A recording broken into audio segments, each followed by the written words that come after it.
Hello and welcome.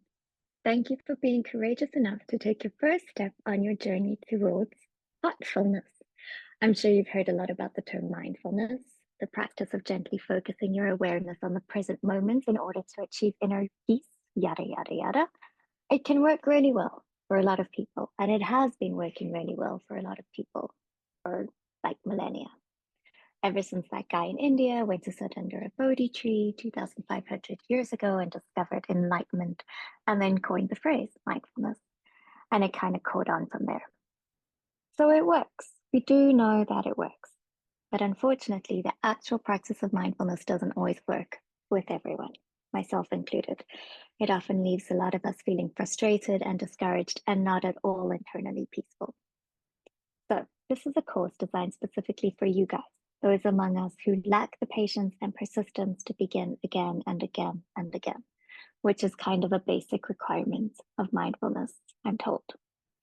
So, what's the difference between mindfulness and heartfulness?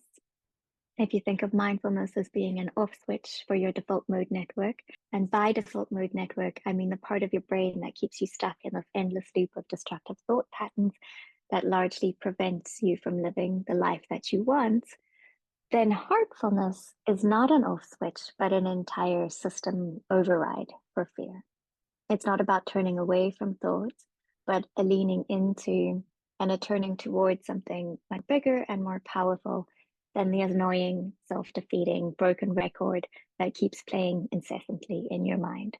It's not about avoiding your fears or denying them, but rather it's about using your fears and harnessing them as a catalyst for finding your courage and for living your life on your terms. But like mindfulness, artfulness is a skill that needs to be practiced.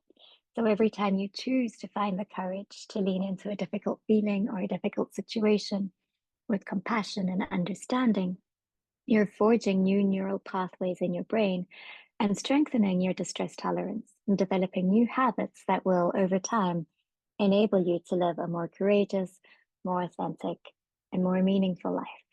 So let's jump in.